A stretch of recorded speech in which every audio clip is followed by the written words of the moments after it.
ವೇದಿಕೆ ಮೇಲೆ ಉಪಸ್ಥಿತರಿದ್ದಂತಹ ಈ ಕಾರ್ಯಕ್ರಮದ ಮುಖ್ಯ ರೂವಾರಿ ಹಾಗೂ ವಕ್ತಾರರಾದ ಶ್ರೀಕಾಂತ್ ಶೆಟ್ಟಿ ಅವರಿಗೆ, ನಮ್ಮ ಈ ಕಾರ್ಯಕ್ರಮದ ಅಧ್ಯಕ್ಷರಾದಂಥ ರಘುನಾಥ್ ರಾಂದಡ್ಜಿ ಅವರು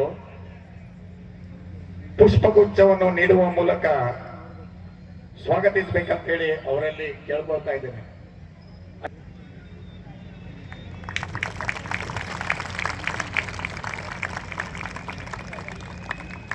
ನಮ್ಮ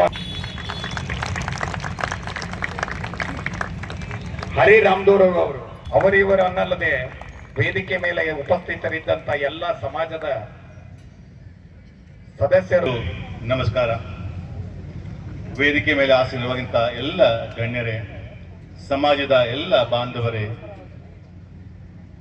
ವೇದಿಕೆಯ ಮುಂಭಾಗದಲ್ಲಿರುವಂತಹ ಎಲ್ಲ ಹಿಂದೂ ಬಾಂಧವರೇ, ಅಧಿಕಾರಿ ವರ್ಗದವರೇ, ಮಾಧ್ಯಮ ಮಿತ್ರದವರೇ, ಆರಕ್ಷಕ ವಿಭಾಗದವರೇ, ಶ್ರೀಕಾಂತ್ ಶೆಟ್ಟಿಗೆ ನಾನು ಮೊನ್ನೆ ಫೋನ್ ಮಾಡಿ ನಿಮ್ಮ ಒಂದು ಬಯೋಡಾಟಾವನ್ನ ಕಳಿಸ್ಕೊಡಿ ಅಂತ ಹೇಳಿದೆ. ಕಳಿಸ್ಕೊಡ್ಲಿಲ್ಲ. ಇವತ್ತು ಬೆಳಿಗ್ಗೆ ಮತ್ತೆ ಫೋನ್ ಮಾಡಿದೆ. ಒಂದು ಸಣ್ಣದ 2 ಲಕ್ಷದ ಒಂದು ಲೈನ್ ಅನ್ನು ಕಳಿಸ್ಕೊಟ್ಟಿದ್ದಾರೆ. ಶ್ರೀಕಾಂತ್ ಶೆಟ್ಟಿ ಕಾರ್ಕಳ ಹಾಗೂ ಒಂದು 2 ಅಕ್ಷರವನ್ನು ಕಳಿಸ್ಕೊಟ್ಟಿದ್ದಾರೆ. ನೀವೆಲ್ಲರೂ ಅವರ ಬಗ್ಗೆ ಬಹಳಷ್ಟು ಚೆನ್ನಾಗಿ ಕೇಳಿದ್ದೇವೆ, ನೋಡಿದ್ದೇವೆ, ಅವರ ಮಾತುಗಳನ್ನ ಕೇಳಿದ್ದೇವೆ. ಮೂಲತಃ ಕಾರ್ಕಳ ತಾಲೂಕಿನ ಎಣ್ಣೆಹೊಳೆ ಎನ್ನುವಂತ ಪುಟ್ಟ ಗ್ರಾಮದಲ್ಲಿ ಜನಿಸಿರುವಂತ ಶ್ರೀಕಾಂತ್ ಶೆಟ್ರು ಪ್ರಾಥಮಿಕ ವಿದ್ಯಾಭ್ಯಾಸವನ್ನು ಅಲ್ಲಿಯೇ ಮುಗಿಸಿ ಮುಂದಿನ ವಿದ್ಯಾಭ್ಯಾಸನ ಮುಂಬೈ ನಗರದಲ್ಲಿ ಮಾಡ್ತಾರೆ. ಆ ನಂತರ ಅವರನ್ನ ಮಾಧ್ಯಮ ರಂಗ ಹೇಳ್ಕೊಳ್ತದೆ. ಬಹಳಷ್ಟು ಅಧ್ಯಯನವನ್ನ ಮಾಡ್ತಾರೆ. ಆ ಮುಖೇನ ಪತ್ರಿಕಾ ಮಾಧ್ಯಮ ಮತ್ತು ಮಾಧ್ಯಮದಲ್ಲಿ ಸಾಕಷ್ಟು ಸಾಧನೆಯನ್ನ ಮಾಡೋದ್ರ ಮೂಲಕ ಸಮಾಜಕ್ಕೆ ಒಂದು ದೊಡ್ಡ ಕೊಡುಗೆಯಾಗಿ, ಒಬ್ಬ ಧೈರ್ಯದ ಹುಡುಗನಾಗಿ ಸಮಾಜವನ್ನ ತಿದ್ದುವಂತಹ, ಧರ್ಮವನ್ನ ಕಟ್ಟುವಂತಹ ಕೆಲಸಕ್ಕೆ ಮುಂದಾಗ್ತಾರೆ. हे मातृभूमि तेरे चरणों में सिर नमाऊं, भेंट अपनी तेरी शरण में लाऊं. हे मातृभूमि तेरे चरणों में सिर नमाऊं, मैं भक्ति भेंट अपनी तेरी शरण में लाऊं. तेरी शरण में लाऊं, मैं भक्ति भेंट अपनी तेरी शरण में लाऊं. जय हिंद.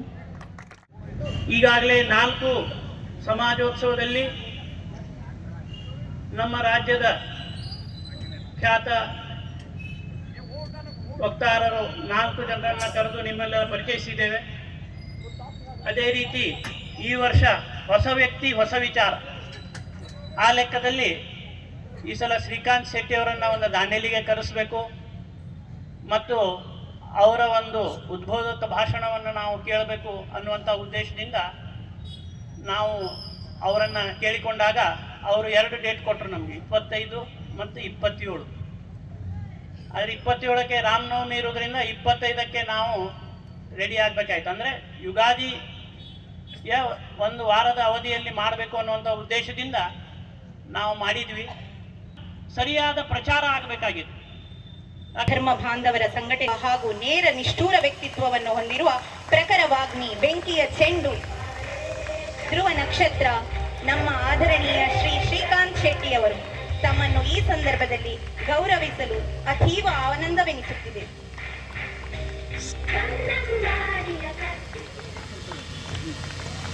ಸಮಾಜ ಬಾಂಧವರು ಚಪ್ಪಾಳೆಯ ಮೂಲಕ ಅಭಿನಂದಿಸಬೇಕಾಗಿ ಕೇಳಿಕೊಳ್ತಾ ಇದ್ದೇನೆ.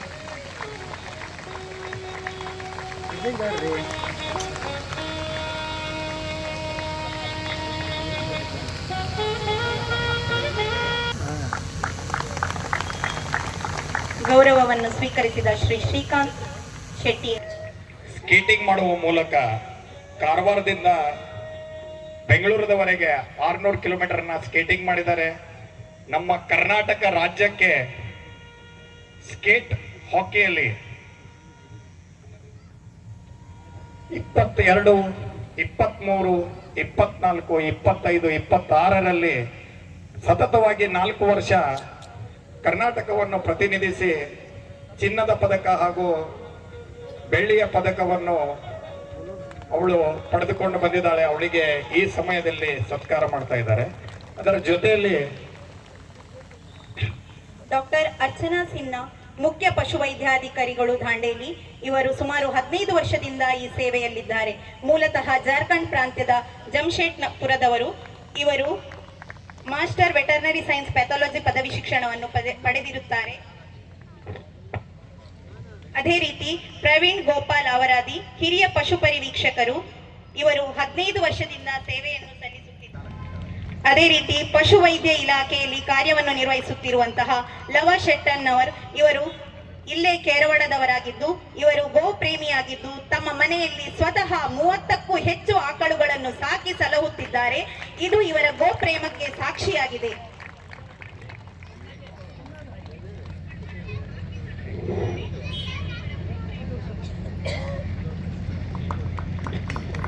ಎರಡು 2021ರಲ್ಲಿ 600 ಕಿಲೋಮೀಟರ್ ದೂರವನ್ನು ಕಾರವಾರದಿಂದ ಬೆಂಗಳೂರಿನವರೆಗೆ ಸ್ಕೇಟಿಂಗ್ ಮೂಲಕ 6 ದಿನಗಳ ಕಾಲ ಪ್ರಯಾಣಿಸಿದ್ದಾಳೆ.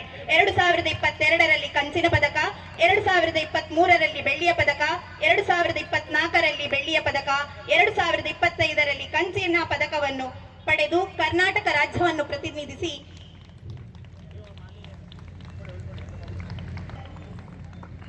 ರಾಜ್ಯ ಅಂತಾರಾಷ್ಟ್ರೀಯ ಮಟ್ಟದಲ್ಲಿ ಗೌರವಿಸಲಾಗುತ್ತಿದೆ.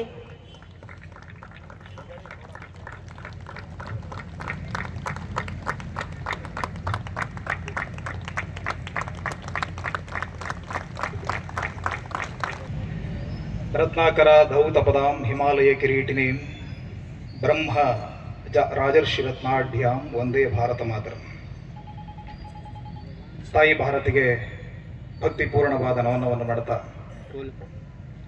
ದಾಂಡೇಲಿಯ ನನ್ನ ಎಲ್ಲ ಆತ್ಮೀಯ ಧರ್ಮಾಭಿಮಾನಿ ಹಿಂದೂ ಸಮಾಜ ಬಂಧುಗಳೇ,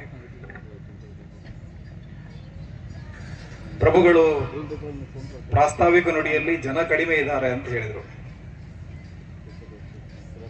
ನಾವು ಮೀನಿನ ಮಾರುಕಟ್ಟೆಗೋ ಅಥವಾ ಬೇರೆ ಯಾವುದಾದ್ರೂ ಜಾತ್ರೆ ಸಂತೆಗಳಿಗೆ ಹೋದರೆ ಜನ ಕಿಕ್ಕಿರಿದು ತುಂಬಿರ್ತಾರೆ. ಅದೇ ಮುತ್ತು, ರತ್ನ, ವಜ್ರ, ವೈಡೂರ್ಯ ಮಾರುವಂತಹ ಜ್ಯುವೆಲ್ಲರಿಗಳಿಗೋ ವಜ್ರದ ಅಂಗಡಿಗೆ ಹೋದರೆ ಅಲ್ಲಿ ಜನಸಂಖ್ಯೆ ಬಹಳ ದೊಡ್ಡ ಪ್ರಮಾಣದಲ್ಲಿ ಇರೋದಿಲ್ಲ. ಯಾರಿಗೆ ಬೆಲೆ ಗೊತ್ತಿದೆ ಅವರು ಮಾತ್ರ ಅಲ್ಲಿ ಬಂದಿರ್ತಾರೆ. ದಾಂಡೇಲಿಯಲ್ಲಿ ಜನಸಂಖ್ಯೆ 50,000 ಇರಬಹುದು. ಆದರೆ ನನ್ನ ಧರ್ಮ, ನನ್ನ ದೇಶ, ನನ್ನ ಪರಂಪರೆ, ನನ್ನ ಸಂಸ್ಕೃತಿ ಅದನ್ನು ಉಳಿಸಬೇಕು ಅನ್ನುವಂಥ ಕಾಳಜಿ ಇಟ್ಟುಕೊಂಡಂತ ನೀವೆಲ್ಲರೂ ಎಷ್ಟು ಜನ ಬಂದಿದ್ದೀರಿ ಅನ್ನೋದು ಮುಖ್ಯ ಅಲ್ಲ, ಬಂದವರು ಯಾರು ಅನ್ನುವಂಥದ್ದು ಮುಖ್ಯ. ನೀವೆಲ್ಲರೂ ಕೂಡ ಈ ಕಾರ್ಯಕ್ರಮದ ಯಶಸ್ಸಿಗೆ ಅಭಿನಂದನಾರ್ಹರು. ಸತತವಾಗಿ 2 ತಿಂಗಳಿನಿಂದ ಕಾರ್ಯಕ್ರಮದ ಓಡಾಟದಲ್ಲಿ, ಪ್ರವಾಸದಲ್ಲಿ ಇರೋದ್ರಿಂದ ನನ್ನ ಆರೋಗ್ಯದಲ್ಲಿ ಸ್ವಲ್ಪ ಸಮಸ್ಯೆ ಇದೆ. ಹಾಗಾಗಿ ಸ್ವರದ ಸ್ವಲ್ಪ ಸಮಸ್ಯೆ, ಏರಿಳಿತದ ಸಮಸ್ಯೆ ಆಗ್ತಾ ಇದೆ. ನೀವೆಲ್ಲರೂ ಸಹಕರಿಸಬೇಕು. ಇವತ್ತು ನಾನು ದಾಂಡೇಲಿಗೆ ಬಂದಾಗ ಪ್ರಕಾಶ್ ಶೆಟ್ಟರ ಮನೆಯಲ್ಲಿದ್ದೆ. ಪ್ರಕಾಶ್ ಶೆಟ್ಟರ ಮನೆಯಲ್ಲಿರುವ ಅಷ್ಟೊತ್ತಿಗೆ ಇಲ್ಲಿಯ ಪೊಲೀಸ್ ಅಧಿಕಾರಿಗಳು ಬಂದರು, ಆರಕ್ಷಕರು. ಕಾನೂನು ಸುವ್ಯವಸ್ಥೆ ಕಾಪಾಡುವಂತ ಜವಾಬ್ದಾರಿ ಅವರ ಮೇಲೆ ಇದೆ. ಬಂದು ಹೇಳಿದ್ರು, ಅನ್ಯ ಧರ್ಮದವರ ಬಗ್ಗೆ ನೀವು ಮಾತಾಡ್ಕೊಡೋದು ಅಂತ ಹೇಳಿದ್ರು. ನಾನು ಹೇಳಿದೆ, ಅನ್ಯ ಧರ್ಮದವರ ಬಗ್ಗೆ ನಾವ್ಯಾಕೆ ಮಾತಾಡಬೇಕು? ನಾವಿವತ್ತು ಇಷ್ಟು ದೊಡ್ಡ ಸಂಖ್ಯೆಯಲ್ಲಿ ಇಲ್ಲಿ ಸೇರಿದ್ದೀವಿ, ಇಷ್ಟು ಲಕ್ಷಾಂತರ ಖರ್ಚು ಮಾಡಿದ್ದೀವಿ. ಇದು ನಮ್ಮ ಬಗ್ಗೆ ಮಾತಾಡೋದಕ್ಕೆ ನಾವು ಮಾಡಿರುವಂತ ಕಾರ್ಯಕ್ರಮ. ನಮ್ಮ ಪರಂಪರೆ ಏನು, ನಮ್ಮ ಸಂಸ್ಕೃತಿ ಏನು, ನಮ್ಮ ದೇಶದ ಶ್ರೇಷ್ಠವಾದಂತ ಇತಿಹಾಸ ಏನು ಅನ್ನುವುದನ್ನು ಮೆಲುಕು ಹಾಕೋದಿಕ್ಕಾಗಿ ಈ ಕಾರ್ಯಕ್ರಮ.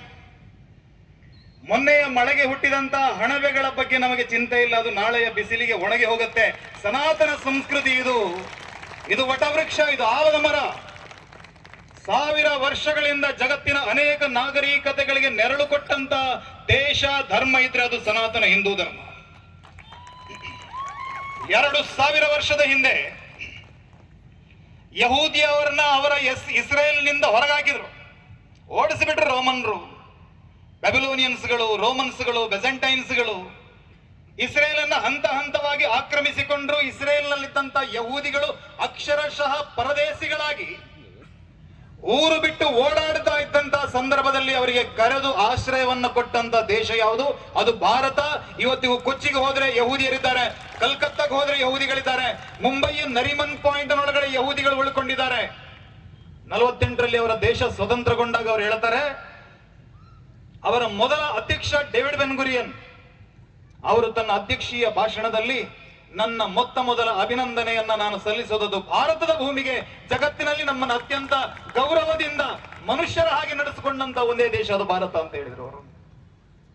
ಸಿರಿಯನ್ ಕ್ರೈಸ್ತರು ಬಂದ್ರು, ಅವರಿಗೆ ಕೇರಳದಲ್ಲಿ ಆಶ್ರಯ ಕೊಟ್ಟು. ಭಾರತದ ಮೊದಲ ಚರ್ಚ್ ಅದು ಕೇರಳದ ಒಳಗಿದೆ. ಭಾರತದ ಮೊದಲ ಮಸೀದಿ ಇರುವಂತದ್ದು ಕೇರಳದಲ್ಲಿ. ಕೇರಳದ ಕೊಡಂಗಲ್ಲೂರಿನ ಭಗವತಿ ದೇವಸ್ಥಾನಕ್ಕಿಟ್ಟಂತ ಜಾಗ, ಮರಮಟ್ಟುಗಳನ್ನು ಕೊಟ್ಟು, ಕಾರ್ಮಿಕರನ್ನು ಕೊಟ್ಟು ನಿಮ್ಮ ಪ್ರಾರ್ಥನಾ ಮಂದಿರವನ್ನು ಕಟ್ಟಿಕೊಳ್ಳಿ ಅಂತ ಹೇಳಿದ್ವಿ. ಮಾಲಿಕುದ್ದೀನಾರ್ ಮಸೀದಿ, 10 ಮಸೀದಿಗಳನ್ನ ಕಟ್ಟಿಕೊಟ್ಟಂತ ಪರಂಪರೆ ಅದು ಹಿಂದೂಗಳ ಪರಂಪರೆ. ನಾವು ಯಾವತ್ತೂ ಕೂಡ ಇನ್ನೊಬ್ಬರನ್ನ ದೂಷಣೆ ಮಾಡಿದವರಲ್ಲ, ಇನ್ನೊಬ್ಬರನ್ನ ವಿರೋಧ ಮಾಡಿದವರಲ್ಲ. ನಾವು ಪಾರ್ಸಿಗಳು ಬರ್ತಾರೆ ಪರ್ಷಿಯಾದಿಂದ ಪಾರ್ಸಿಗಳು ಬಂದರು. ಅವರ ದೇಶ ಪರ್ಷಿಯಾವನ್ನ ಇರಾನ್, ಇರಾಕ್ ಅಂತ ಈಗೆಲ್ಲ ಬೇರೆ ದುಷ್ಟರ ಕೈವಶ ಆಗಿದೆ. ಆ ಮಾತೃಭೂಮಿಯಿಂದ ಬಂದಂತ ಆ ಜನ ಒಂದು ದೋಣಿಯಲ್ಲಿ ಬರ್ತಾ ಗುಜರಾತಿನ ಸಮುದ್ರ ತಟಕ್ಕೆ ಬಂದಾಗ, ಗುಜರಾತಿನ ಆವತ್ತಿನ ನವಸಾರಿಯ ಅರಸನ ಹತ್ತಿರ ಹೋಗಿ ಹೇಳ್ತಾರೆ, ನಮಗೆ ದೋಣಿಯಿಂದ ಇಳಿಯುವುದಕ್ಕೆ ಅಪ್ಪಣೆ ಕೊಡಬೇಕು ನೀವು, ನಿಮ್ಮಲ್ಲಿ ಏನಾದ್ರೂ ಒಂದು ಸ್ವಲ್ಪ ಜಾಗ ಕೊಟ್ರೆ ನಮ್ಮ ಮಕ್ಕಳನ್ನ ಕಟ್ಕೊಂಡು ನಾವೇನೋ ಜೀವನ ಮಾಡ್ತೀವಿ ಅಂತ ಕೇಳಿದ್ರು. ನವಸಾರಿಯ ಅರಸ ಒಂದು ತುಂಬಿದ ಕೊಡವದಲ್ಲಿ ಹಾಲನ್ನ ಕಳಿಸ್ತಾನಂತೆ. ತುಂಬಿದ ತಂಬಿಗೆಯಲ್ಲಿ ಹಾಲು ಕಳಿಸಿ ಹೇಳಿದ, ನನ್ನ ರಾಜ್ಯ ಈ ತಂಬಿಗೆ ಹಾಲಿನಿಂದ ಹೇಗೆ ತುಂಬಿದೆಯೋ ನನ್ನ ರಾಜ್ಯ ಕೂಡ ಇದೇ ರೀತಿ ತುಂಬಿದೆ. ನಿಮ್ಮನ್ನ ತಂದ್ರೆ ಇಲ್ಲಿ ಮತ್ತೆ ವೈಷಮ್ಯಗಳು ಬೆಳಿಬಹುದು, ವೈರುಧ್ಯಗಳು ಬೆಳಿಬಹುದು, ಎಲ್ಲಿಂದಲೋ ಬಂದವರು ನೀವು, ಸಮಾಜದಲ್ಲಿ ಅಶಾಂತಿ ಆಗಬಹುದು ಅಂತ ಹೇಳಿದ. ಆಗ ಆ ಪಾರ್ಸಿಗಳ ಮುಖಂಡ ತನ್ನ ಜೋಳಿಗೆಯಿಂದ ಒಂದು ಹಿಡಿ ಸಕ್ಕರೆಯನ್ನ ತೆಗೆದು ಆ ಹಾಲಿಗೆ ಬೆರೆಸಿ ಹೇಳ್ತಾನೆ, ನಾವು ಈ ತಂಬಿಗೆಯಲ್ಲಿ ಹೇಗೆ ಸಕ್ಕರೆ ಹಾಲಿನ ಜೊತೆಗೆ ಬೆರೆತು ಹೋಯಿತೋ ನಿಮಗೆ ಖಾಲಿ ಇದರ ಸಿಹಿ ಮಾತ್ರ ಗೊತ್ತಾಗತ್ತೆ, ನಾವಿದ್ದೀವಿ ಅನ್ನುವಂತ ನಿಮಗೆ ಭಾವನೆನೇ ಬರಲ್ಲ, ನಿಮ್ಮ ಜೊತೆ ನಾವು ಮಿಳಿತಾಗಿ ಬಿಡ್ತೀವಿ, ಆ ರೀತಿ ನಾವು ಬದುಕ್ತೀವಿ ಅನ್ನುವಂತ ಮಾತನ್ನ ಪಾರ್ಸಿಗಳು ಹೇಳಿದ್ರು. ಇವತ್ತು ಪರ್ಷಿಯಾದಲ್ಲಿರುವಂತ ಪಾರ್ಸಿಗಳ ಸಂಖ್ಯೆ 20-24 ಸಾವಿರ. ಭಾರತದಲ್ಲಿ 60,000 ಪಾರ್ಸಿಗಳು ಇವತ್ತಿಗಿದ್ದಾರೆ. ಅವರೆಲ್ಲರೂ ಕೂಡ ಹೆಮ್ಮೆಯ ಭಾರತೀಯರಾಗಿ ಬದುಕ್ತಾ ಇದ್ದಾರೆ. ಅವ್ರು ಇವತ್ತಿಗೂ ಕೂಡ ನಾವು ಪ್ರತ್ಯೇಕ ಅಂತ ಯಾವತ್ತೂ ಹೇಳಿಲ್ಲ. ಇರಾನ್ ದೇಶದ ಮೂಲ ನಿವಾಸಿಗಳಾಗಿರ್ಬೋದು ಅವರು, ಆದ್ರೆ ಕಾಶ್ಮೀರದಲ್ಲಿರುವಂತಹ ಕೆಲವು ಮತಿಗೇಡಿಗಳು ಇವತ್ತು ಮೈ ಮೇಲೆ ಇದ್ದಂತ ಒಡವೆ, ಮನೆಯಲ್ಲಿದ್ದಂತ ಪಾತ್ರೆ ಪಗಡಿಗಳನ್ನ ಮಾರಿ ದುಡ್ಡು ಒಟ್ಟು ಮಾಡಿ ಇರಾನ್ ದೇಶಕ್ಕೆ ಕಳಿಸ್ತಾ ಇದ್ದಾರಂತೆ. ಇವತ್ತೆಲ್ಲ ನ್ಯೂಸ್ಗಳಲ್ಲಿ ಬರ್ತಾ ಇದೆ. ಈ ಪಾಪಿಗಳು ನಾಳೆ ಇರಾನ್ ಮತ್ತು ಭಾರತದ ಯುದ್ಧ ನಡೆದ್ರೆ ನಮ್ಮ ಬೆನ್ನಿಗೆ ಚೂರಿ ಹಾಕೋದಿಲ್ಲ ಅಂತ ಏನ್ ಗ್ಯಾರಂಟಿ ಅಂತ ಕೇಳೋದು ನಾನು. ಹಾಗಾಗಿ ನಮ್ಮತನ ಅಂದ್ರೆ ಏನು, ಭಾರತ ಅಂದ್ರೆ ಏನು, ಇದರ ಬಗ್ಗೆ ನಾವು ನಮ್ಮ ಸಮಾಜಕ್ಕೆ ಎಚ್ಚರಿಕೆಯನ್ನು ಕೊಡುವಂತ, ಜಾಗೃತಿಯನ್ನ ಮೂಡಿಸುವಂತ ಅನಿವಾರ್ಯತೆ ಇದೆ. ಈ ದೇಶದ ಧರ್ಮ ಸಂಸ್ಕೃತಿ ಎಷ್ಟು ಪ್ರಾಚೀನ ಅನ್ನೋದನ್ನ ಯಾರು ತಿಳಿದವರಿಲ್ಲ. ಈ ದೇಶದ ಭೂಪಟವನ್ನ ನೀವು ಕಣ್ಣ ಮುಂದೆ ಇಟ್ಕೊಂಡಿದ್ದೀರಿ, ಭಾರತ ಮಾತೆ ಅಂತ ಹೇಳಿದ್ರು. ಅದನ್ನ ಆ ಭಾರತ ಮಾತೆಯ ಭೂಪಟ ಅದು ರಾಜಕೀಯ ಭೂಪಟ ಅಲ್ಲ. ರಾಜಕೀಯ ಭೂಪಟಗಳು ಬದಲಾಗುತ್ತೆ. 47ರಲ್ಲಿ ಭಾರತದ ಭೂಪಟ ಬದಲಾಯಿತು. ಇನ್ನು 2040 ಆಗುವಾಗ ಈ ಭಾರತದ ಭೂಪಟ ಮತ್ತೆ ಬದಲಾಗಬಹುದು. ಆದ್ರೆ ನಾವು ನಂಬಿರುವಂತ ಭಾರತ ಯಾವುದದು? ಸಾಂಸ್ಕೃತಿಕವಾದಂತ ಭಾರತ. ಹಿಮಾಲಯದ ತುತ್ತ ತುದಿಯಲ್ಲಿ ಘನಘೋರವಾದಂತಹ ತಪಸ್ಸನ್ನ ಮಾಡ್ತಾ ಇದ್ದಂತಹ ಪರಶಿವನನ್ನ ಒಲಿಸಬೇಕು ಅಂತ ಪಾರ್ವತಿ ಎಲ್ಲಿಗೆ ಬರ್ತಾಳೆ? ಕನ್ಯಾಕುಮಾರಿಯ ಬಂಡೆಯ ಮೇಲೆ ನಿಂತು ಒಂದು ಕಾಲಿನಲ್ಲಿ ಉಗ್ರವಾದಂತಹ ತಪಸ್ಸನ್ನ ಮಾಡ್ತಾಳೆ. ಇವತ್ತಿಗೂ ಕನ್ಯಾಕುಮಾರಿಯ ಹೆಬ್ಬಂಡೆಯ ಮೇಲೆ ಹೋದ್ರೆ ರಾಮೇಶ್ವರಂನಲ್ಲಿ ಪಾರ್ವತಿಯ ಒಂದು ಪಾದದ ಚಿಹ್ನೆ ಇದೆ. ಪರಶಿವನನ್ನ ಒಲಿಸಿಕೊಳ್ಳಬೇಕಿದ್ರೆ ದಕ್ಷಿಣದ ಕನ್ಯಾಕುಮಾರಿಗೆ ಬಂದು ತಪಸ್ಸನ್ನ ಮಾಡುತ್ತಾರೆ. ಅಯೋಧ್ಯೆಯಿಂದ ಹೊರಟಂತ ಶ್ರೀರಾಮ ದಕ್ಷಿಣದ ರಾಮೇಶ್ವರದವರೆಗೆ ಪಾದಯಾತ್ರೆಯನ್ನ ಮಾಡ್ತಾರೆ. ಧರ್ಮದ ಪುನರುತ್ಥಾನಕ್ಕಾಗಿ ಕೇರಳದಿಂದ ಹೊರಟಂತ ಆದಿಗುರು ಶಂಕರಾಚಾರ್ಯರು ಪದರಿಯವರೆಗೆ ಸಂಚಾರವನ್ನ ಮಾಡಿ ಭಾರತವನ್ನ ಏಕಸೂತ್ರದಡಿಯಲ್ಲಿ ಜೋಡಿಸುವಂತ ಕೆಲಸವನ್ನ ಮಾಡಿದರು. ಭಾರತದ 4 ಮೂಲೆಯಲ್ಲಿ ಅದ್ವೈತ ತತ್ವದ ಪ್ರಚಾರಕ್ಕಾಗಿ 4 ಮಠಗಳ ಸ್ಥಾಪನೆಯನ್ನ ಮಾಡಿದರು. ಉಳಿದ ಎಲ್ಲ ಮತಗಳಿಗೆ ಒಬ್ಬ ಸ್ಥಾಪಕ ಅನ್ನುವರಿದ್ದಾರೆ, ಒಂದು ಪುಸ್ತಕ ಇದೆ. ಆದ್ರೆ ಇದು ಯಾರೋ ಒಬ್ಬ ಸ್ಥಾಪಕನನ್ನು ಪುಸ್ತಕವನ್ನು ನಂಬಿಕೊಂಡಂತ ಧರ್ಮ ಅಲ್ಲ. ಇದಕ್ಕೆ ಡೇಟ್ ಆಫ್ ಬರ್ತ್ ಕೂಡ ಇಲ್ಲ, ಡೇಟ್ ಆಫ್ ಡೆತ್ ಕೂಡ ಇಲ್ಲ. ಹಾಗಾಗಿ ನಿನ್ನ ಧರ್ಮ ಎಷ್ಟು ಪ್ರಾಚೀನ ಅಂತ ಕೇಳಿದ್ರೆ ಇದೇ ದಾಂಡೇಲಿಯಲ್ಲಿರುವಂತ ಕವಳದ ಗುಹೆಯ ಒಳಗಿರುವಂತ ಆ ಲಿಂಗವನ್ನು ತಗೊಂಡು ಹೋಗಿ ತೋರಿಸಿ, ಈ ಕವಳದಲ್ಲಿರುವಂತ ಲಿಂಗಕ್ಕೆ ಎಷ್ಟು ಪ್ರಾಚೀನವಾಗಿ ಎಷ್ಟು ವಯಸ್ಸಾಗಿದೆಯೋ ನನ್ನ ಧರ್ಮಕ್ಕೆ ಅಷ್ಟೇ ವಯಸ್ಸಾಗಿದೆ ಅಂತ ಹೇಳಿ. ದಾಂಡೇಲಿಯಲ್ಲಿ ಕಾಳಿ ನದಿ ಯಾವತ್ತಿನಿಂದ ಹರಿತಾ ಇದ್ದಾಳೆ ಆವತ್ತಿನಿಂದ ನನ್ನ ಧರ್ಮ ಇದೆ ಅಂತ ಎದೆ ತಟ್ಕೊಂಡು ನೀವು ಹೇಳಬೇಕು. ದಾಂಡೇಲಿಯ ಈ ಪರಮ ಪವಿತ್ರವಾದಂತ ಮಣ್ಣು ಇದು ದಂಡನಾಯಕನ ಹೆಸರು. ನಿಷ್ಠೆ ಅಂದ್ರೆ ಏನು, ಪರಾಕ್ರಮ ಅಂದ್ರೆ ಏನು ಅನ್ನೋದನ್ನ ದಾಂಡೇಲಪ್ಪನ ಕಥೆಯ ಮೂಲಕ ಜಗತ್ತಿಗೆ ಸಾರಿದಂತಹ ಪರಂಪರೆ ಇದು. ಅಂತ ಮಣ್ಣಿನಲ್ಲಿ ಇವತ್ತು ಹಿಂದೂಗಳ ಸಂಗಮ ಆಗ್ತಾ ಇದೆ. ಈ ಸಮಾಜ ಇವತ್ತು ಬಹಳ ಬೇರೆ ಬೇರೆ ಹೇಳ್ತಾರಲ್ಲ, ಕೇಂಬ್ರಿಡ್ಜ್ ಅಲ್ಲಿ ಓದ್ತಾ ಇದ್ದಾನೆ ಮಗ, ಹಾರ್ವರ್ಡ್ ಅಲ್ಲಿ ಓದ್ತಾ ಇದ್ದಾನೆ, ಆಕ್ಸ್ಫರ್ಡ್ ಅಲ್ಲಿ ಓದ್ತಾ ಇದ್ದಾನೆ ಅಂತ ಹೇಳ್ತಾ ಇದ್ರಲ್ಲ. ಒಂದು ಕಾಲ ಇತ್ತು ಜಗತ್ತಿನ ಅನನ್ಯ ದೇಶದ ಜನ ನನ್ನ ಮಗ ಭಾರತದಲ್ಲಿ ಶಿಕ್ಷಣವನ್ನು ಪಡಿತಾ ಇದ್ದಾನೆ ಅನ್ನುವಂಥ ದಿನ ಇತ್ತಂತೆ. ನಳಂದ, ತಕ್ಷಶಿಲಾ, ಓದಂತಿಪುರ, ನವದ್ವೀಪ, ಸಾಲೋಟಗಿ, ಉಜ್ಜಯಿನಿ, ಮಿಥಿಲಾ, ಕಾಶಿ ಈ ಎಲ್ಲ ಯೂನಿವರ್ಸಿಟಿಗಳ ಮೂಲಕ ಸಾವಿರ ಸಾವಿರ ಮಕ್ಕಳಿಗೆ ಶಿಕ್ಷಣವನ್ನು ಕೊಡ್ತಾ ಇದ್ದಂತಹ ಪರಂಪರೆ ನಮ್ಮದು. ಏತದ್ ದೇಶೇ ಪ್ರಸೂತಸ್ಯ ಸಕಾಶಾದ್ ಅಗ್ರಜನ್ಮನಃ ಸ್ವಂ ಸ್ವಂ ಚರಿತ್ರಂ ಶಿಕ್ಷೇರನ್ ಪೃಥಿವ್ಯಾಂ ಸರ್ವಮಾನವ. ಜಗತ್ತಿನ ಎಲ್ಲ ಜನರೇ ಇಲ್ಲಿ ಬನ್ನಿ, ನಿಮಗೆ ಚರಿತ್ರೆ ಅಂದ್ರೆ ಏನು, ಭೂಗೋಳ ಅಂದ್ರೆ ಏನು, ಖಗೋಳ ಅಂದ್ರೆ ಏನು, ವಿಜ್ಞಾನ ಅಂದ್ರೆ ಏನು, ಆಯುರ್ವೇದ ಅಂದ್ರೆ ಏನು, ಪರಂಪರೆ ಅಂದ್ರೆ ಏನು ನಾವು ಕಲಿಸಿಕೊಡ್ತೀವಿ ಅಂತ ಅವರೆಲ್ಲರನ್ನ ಕರೆದು ಅವರಿಗೆ ಚರಿತ್ರೆಯನ್ನ ಕಲಿಸಿಕೊಟ್ಟಂತ ದೇಶ ಭಾರತ. ನೀವು ತಮಿಳುನಾಡಿನಲ್ಲಿ ಒಂದು ನೆಲ್ಲೈಪ್ಪನ್ ಅನ್ನುವಂತ ಒಂದು ಟೆಂಪಲ್ ಇದೆ, ಒಂದು ದೇವಸ್ಥಾನ ಇದೆ. ಆ ದೇವಸ್ಥಾನಕ್ಕೆ ಹೋದ್ರೆ 1300 ವರ್ಷಗಳ ಹಿಂದೆ ಒಂದು ಕಂಬವನ್ನ ಅಲ್ಲಿ ಸ್ಥಾಪನೆ ಮಾಡಿದ್ದಾರೆ. ಒಂದೇ ಕಂಬ, ಒಂದೇ ಶಿಲೆಯಲ್ಲಿ ಮಾಡಿರೋದು. ಆದ್ರೆ ಆ ಒಂದೇ ಕಂಬದ ಒಂದೇ ಶಿಲೆಯಲ್ಲಿ ಮಾಡಿದಂತ 7 ಕಂಬಗಳು 7 ಸ್ವರವನ್ನು ನುಡಿಸ್ತವೆ, ಸಪ್ತ ಸ್ವರವನ್ನು ನುಡಿಸ್ತವೆ. ಅಂದ್ರೆ ಒಂದು ಆಂಪ್ಲಿಟ್ಯೂಡ್ ಅಥವಾ ಫ್ರೀಕ್ವೆನ್ಸಿಯ ಬಗ್ಗೆ, ಸಂಗೀತದ ಬಗ್ಗೆ ಅಂತ ಒಂದು ಸುದೀರ್ಘವಾದಂತಹ ಯೋಚನೆಗಳು, ಸುದೀರ್ಘವಾದಂತಹ ಜ್ಞಾನ ನಮ್ಮ ಹಿರಿಯರಿಗಿತ್ತು. ಮೈಸೂರಿನಲ್ಲಿ ಒಂದು ಅರ್ಧನಾರೀಶ್ವರನ ವಿಗ್ರಹ ಇದೆ. ಅರ್ಧನಾರೀಶ್ವರನ ವಿಗ್ರಹದಲ್ಲಿ ಅರ್ಧ ವಿಗ್ರಹವನ್ನ ಕಂಚಿನಲ್ಲಿ ಮಾಡಿದರೆ ಇನ್ನರ್ಧ ವಿಗ್ರಹವನ್ನ ತಾಮ್ರದಲ್ಲಿ ಮಾಡಿದರೆ ಏನು, ಅರ್ಧ ವಿಗ್ರಹ ಕಂಚಿಯಲ್ಲಿ ಮಾಡಿದ್ದಾರೆ, ಇನ್ನರ್ಧ ವಿಗ್ರಹ ತಾಮ್ರದಲ್ಲಿ ಮಾಡಿದ್ದಾರೆ. 2 ವಿಗ್ರಹವನ್ನ ಹೇಗೆ ಎರಕ ಮಾಡಿದ್ದಾರೆ, ಇದು ಆಧುನಿಕ ಜಗತ್ತಿಗೆ ಬಹಳ ದೊಡ್ಡ ಸವಾಲಿದು. ನಮಗೆ ನೆಟ್ಟಗೆ ಮೈಸೂರು ಪಾಕ್ ಮಾಡಕ್ ಬರಲ್ಲ, ಒಂದು ನೀರಾಗಿ ಬಿಡುತ್ತೆ, ಇಲ್ಲದಿದ್ರೆ ಕಲ್ಲಲ್ಲಿ ಹೊಡಿಬಹುದು, ಆ ರೀತಿ ಮೈಸೂರು ಪಾಕ.